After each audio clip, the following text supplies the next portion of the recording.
to the elders and the apostles. Alright, Shalawam. All praises to Yahweh, qadash. Double honors to the elders and the apostles of the Great Millstone who will teach well, who taught us this truth. This is your brother Yeshua from the GMS Atlanta camp. Today's video is going to be going into the tribe of EPHRAIM, which are the so-called Puerto Ricans.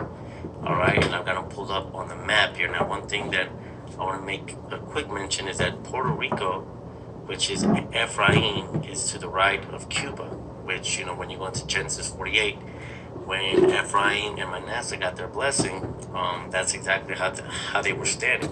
Manasseh was to the left, and Ephraim was to the right in the eyes of Jacob. All right.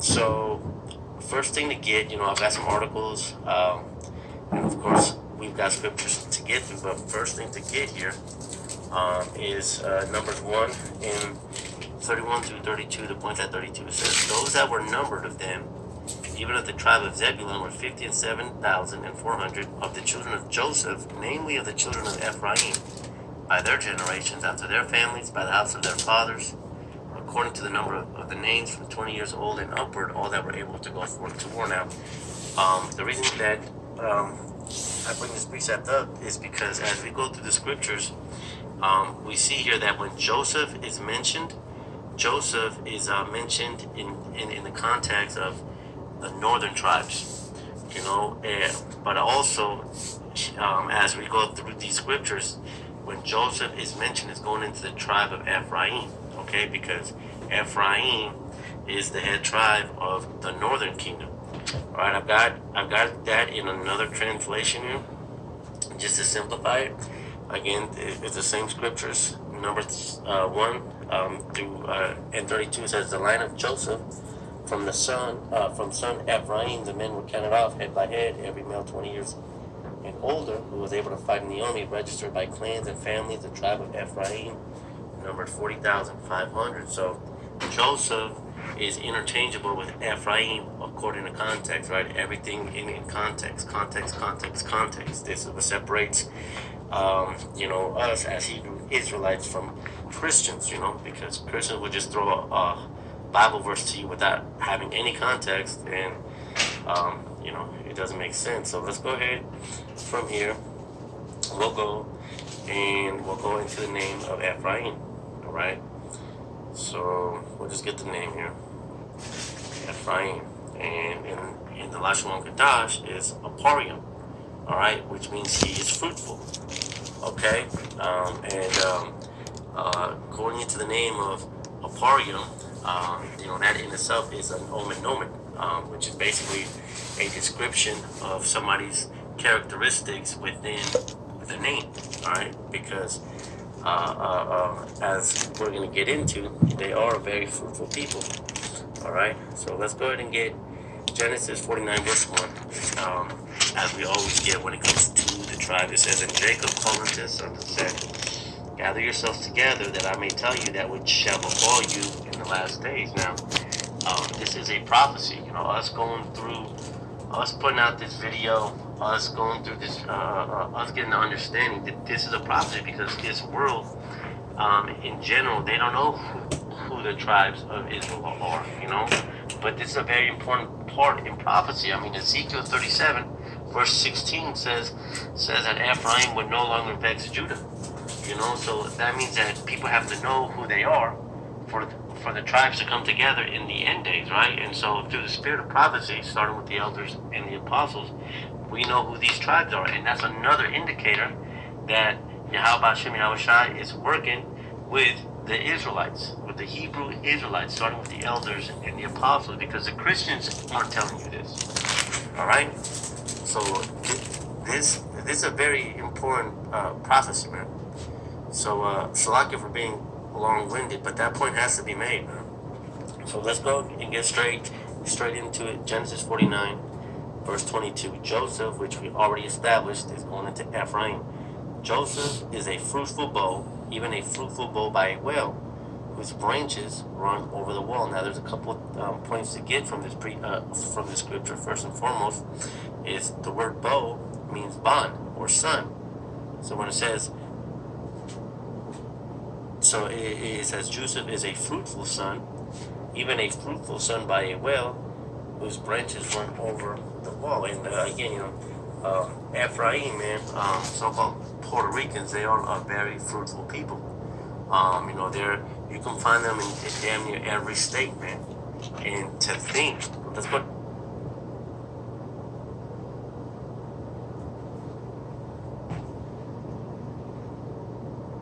And get that map again. To think that Ephraim went after they left the Assyrian captivity, went from Puerto Rico all the way. I mean, I've even met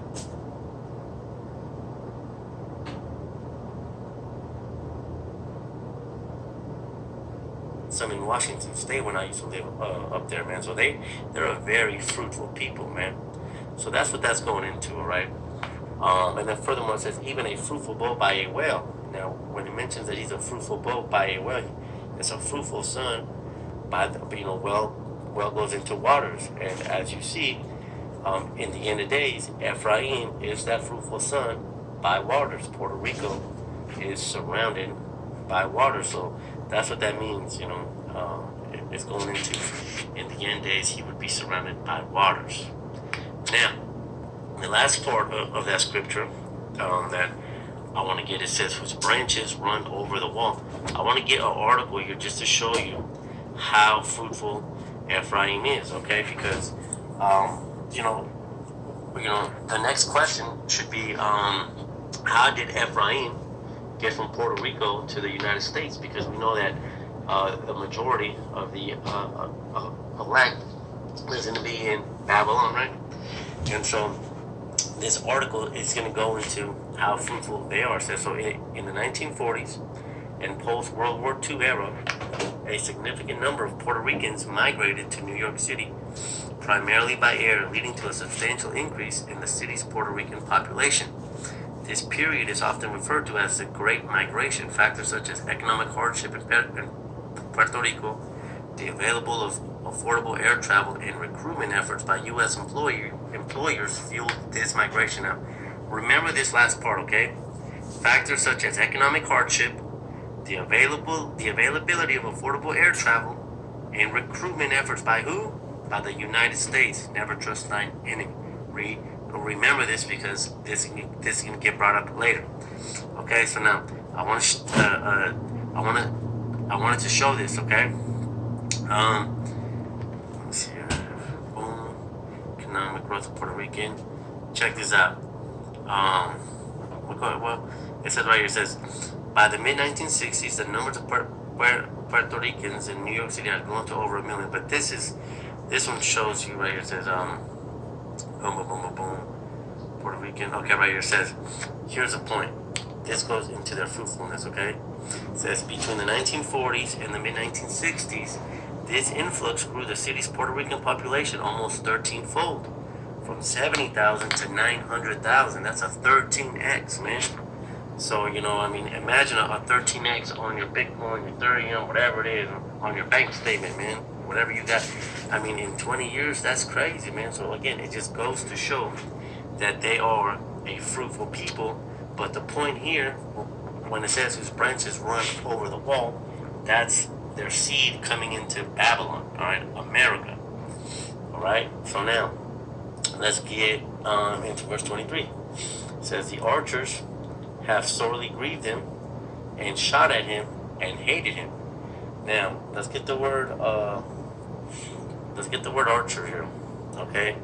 Because that word archer is by law, and that word archer, it goes into a ruler or a lord. Now, who are those archers? Well, those archers are Esau Edom.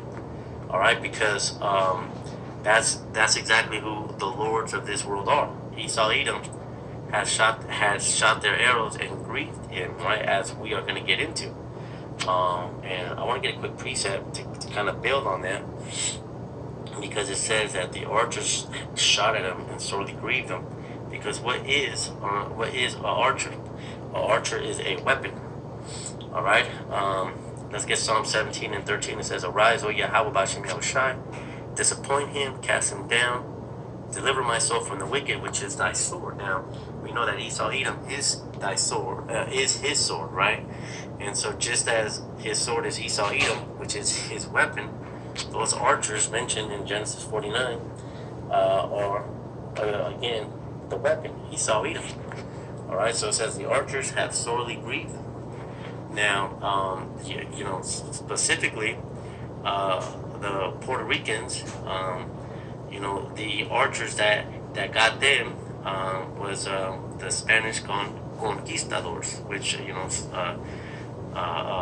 Christopher Columbus was a big part of that. So let's get some documents here on what's called the Doctrine of Discovery. Now, I hope this thing loads, man. Let's see if it loads. Come on. There you go, okay. It says, the Doctrine of Discovery, a historical, legal, and religious concept, significantly impacted Puerto Rico by legitimizing the seizure of indigenous lands and resources during the Spanish colonization. The doctrine, based on papal bulls that asserted Christian monarchs' rights to claim lands inhabited by non-Christians, was used to justify the disposition of the Taino people and the establishment of Spanish colonial rule.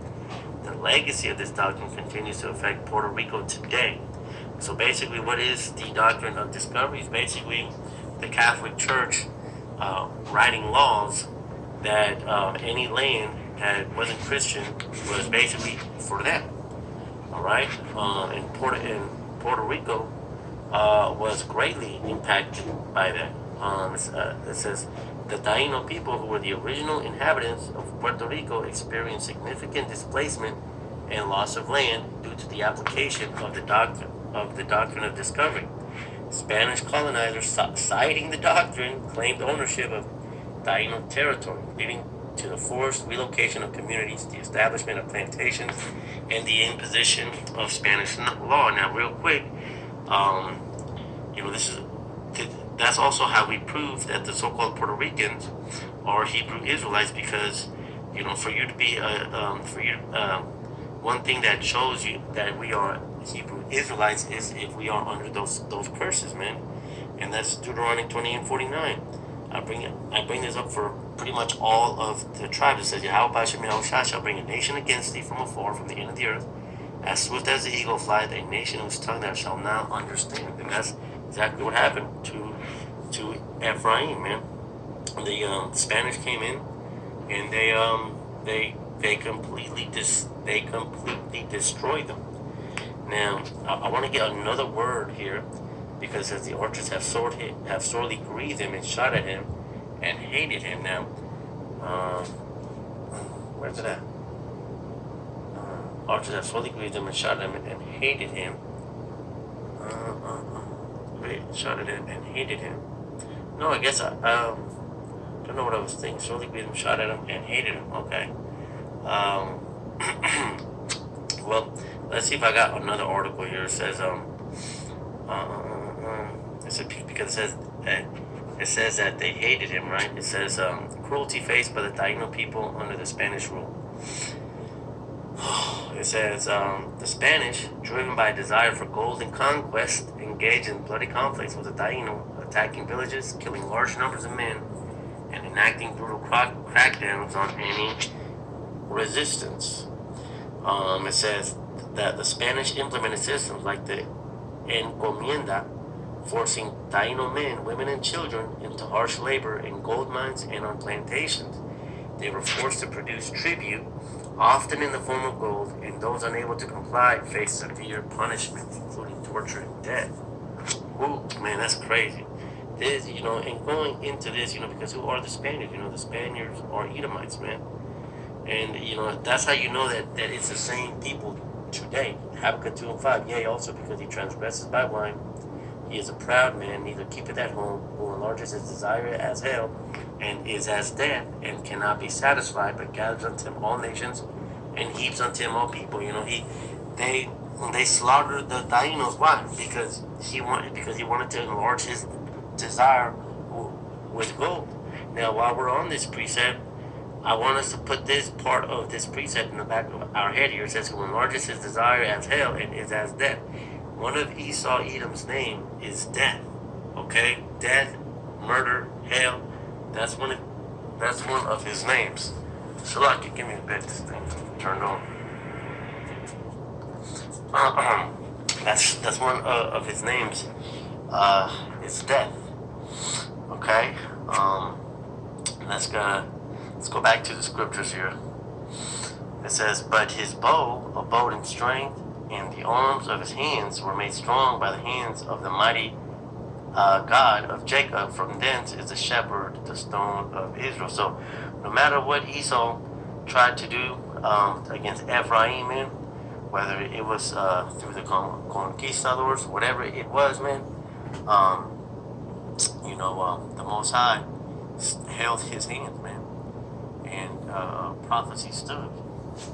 Okay, so we got a couple articles on what they had to go through. We got a couple articles, yeah. So now, let's get into some more scriptures. But before we go into the next one, let's get Hosea 7. Hosea 7, because why did this happen to Ephraim? It says, "When I would have healed Israel, then the iniquity of Ephraim was discovered, and the wickedness of Samaria, for they commit falsehood, and the thief cometh in, and the troop of robbers spoil it without. And they consider not in their hearts that I remember all their wickedness. Now their own doings have beset them about. They are before my face." So this is why Ephraim got that judgment. And even to this day, Puerto Rico is, consistently getting hit by earthquakes, man. They just had a big one a couple of years back, but it's because they went whoring, man. So, just like we got it in Psalm 17, save me from the wicked, which is thy sword. That's the judgment, man. That's the judgment that the Most High sent to Ephraim. All right, because to this day, these people are still, these so-called Puerto Ricans, man, they still believe in white Jesus, man. They still believe that the same people that slaughtered them is where the Most High comes from, man. Which those are idols, man. Okay, so let's get Hosea 9 and verse 13.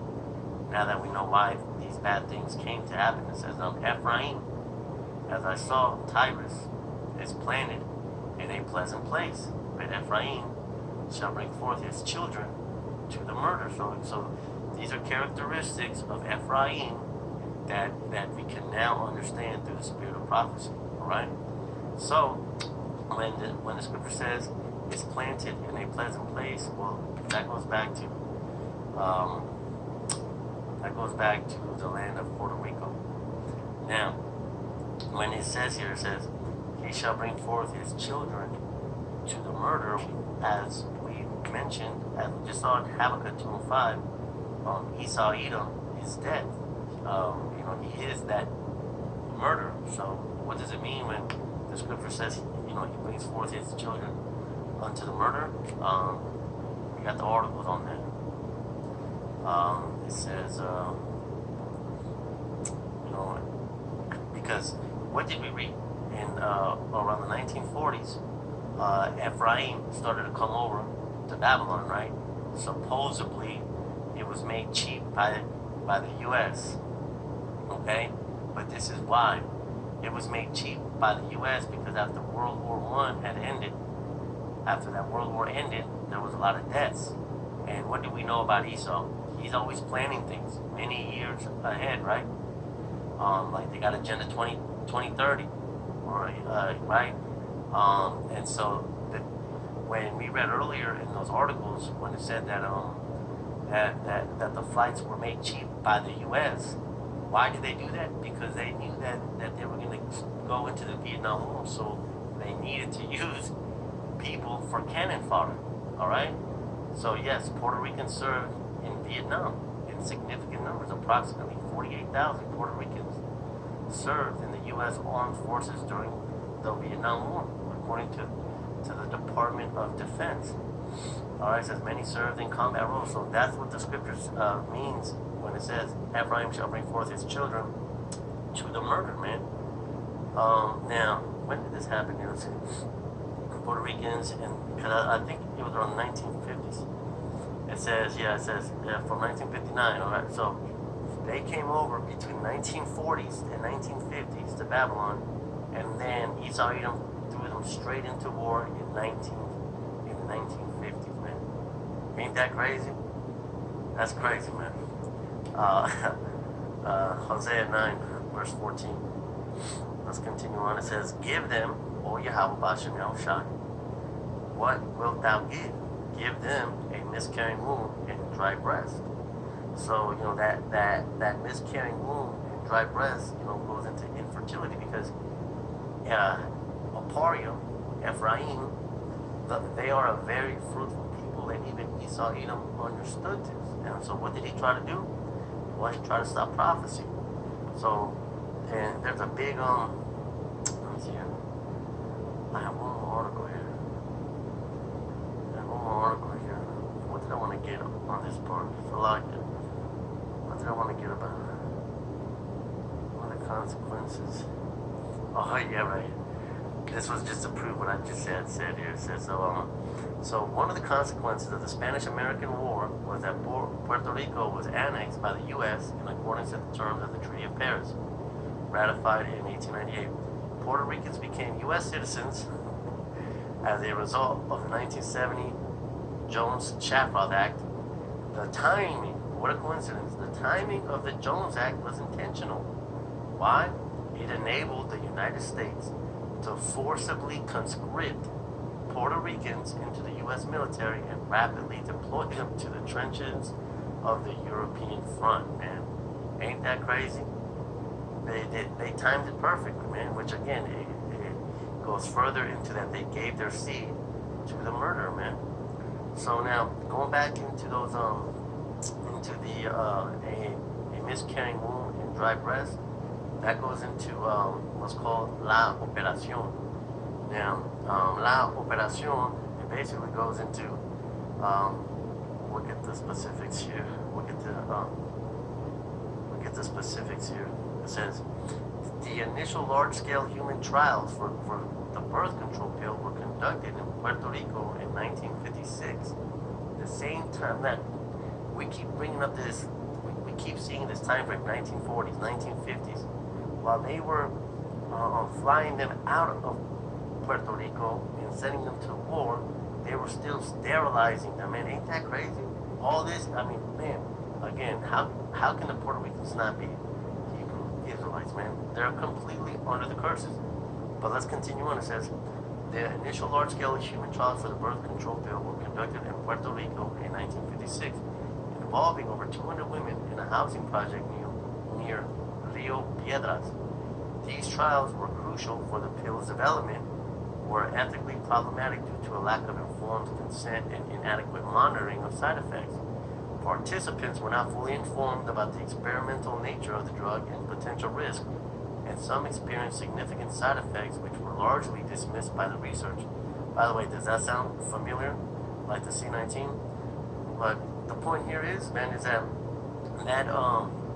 miscarrying womb goes into Esau Edom conducting his birth control pills on the Ephraimites, man. And from there we'll go over here. We'll go into the Wikipedia because there was a documentary called La Operación that goes into it. It says La Operación is a 40-minute documentary film by Ana Maria Garcia about U.S. imposed sterilization policies in Puerto Rico. Produced by the Latin American Film Project and released in 1982. This film explores the mass sterilization of Puerto Ricans women during the 1950s and 1960s. In the documentary, Garcia sheds light on the decades-long practice by conducting interviews with women of different ethnic and economic backgrounds who have undergone the sterilization procedure. In addition to these interviews, Garcia provides historical information regarding the conditions that led to the sterilization practice. Now, I'm not going to read all of this here, but I mean, that's basically going into what Hosea 9 and 14 14 is going into, man. Give them, O Yahweh, what wilt thou give them? A miscarrying womb and dry breast, man. You know, just goes to show you, man, that even though our people may not understand who they are, Esau Edom understands who they are. You know, it's not by chance that Esau Edom chose Ephraim. He is fruitful to try the first trials of birth control, man. Again, Esau knows who we are, man. Our people got to get it, man. Because if not, just as Ephraim had to go through it, just like all the tribes had to go through it. If our people don't get it on this side, man, judgment's coming again. You know, the Most High, he doesn't stop judging, man. So, I mean, I think that's pretty much it. There was one more point that I wanted to get. Let's see if this loads up. There's something else too, which you know, a small characteristics, man. But even though the Puerto Ricans may not know who they are, even through the spirit, man, they still name their kids Ephraim. Check it out. It says so it's 99% male name. The country with the highest male ratio. Okay, so here the age distribution. Okay, right here it says the country with the largest proportion of people named Ephraim is Puerto Rico, with 13% of the population. Following is Bolivia and Peru. So I mean, there you have it, man. Even with them not knowing, man, they still call themselves Ephraim, man. And that's because, again, that's Yahweh Shai showing us, man. So, you know, the point has been made. You know, these are so-called Puerto Ricans. That dude's going off. But yeah, you know, these are the so-called Puerto Ricans, man. The tribe of Ephraim, the head tribe of the Northern Kingdom. Another thing too, man, which you know, call it a very small detail, man, but Ephraim, because you know they are the head tribe, man. Even in their going off, one of the biggest gangs amongst the Puerto Ricans are the Latin Kings, you know, which again, even though they're going off, man, but it just shows you that they are the head tribe, man. Just small things, but the head tribe of the Northern Kingdom. Hey, hopefully until the next one, this has been edifying. Until then, I say shalom. And as always, like the Spirit says, like the lead out, like the Spirit said to Elder Apostle Ricard, keep your medicine strong. Medicine being prayer. Okay. It's the Lord's Prayer right there. It's a full spectrum prayer. Hold on. There you go. We read from right to left. And you can look this up on Google. Just type in the Lord's Prayer in Paleo Hebrew. The first one is just the symbols, how we used to write it. The second line is how you say it in Hebrew. And the third line is what it means. So that's why each of those columns are like that. Where you can write in ancient Hebrew what it says and then what it means. Or how you say it and then what it means. And be sure to always check out Elder Apostle Tahar's channel. What is the 666 Mark II GMS Truth? Where he can break things down. He has hundreds of videos where he breaks down things from the Old Testament, the Apocrypha, as well as the New Testament. And as always, I face the east and give all praise, honor, and glory to Yahweh, Bahashem, Yahweh Shai, Bahashem, qadash. Double honors to the elders, apostles, and bishops, a great millstone, where it also started with Abba Bibbins back last century, back in the 1960s. He's the forerunner to Yahweh Shai's return. So it started with that man last century, back in Harlem, back in the 60s. So, yeah, until next time, just stay prayed up. Remember, take it 1 second at a time, and shalom.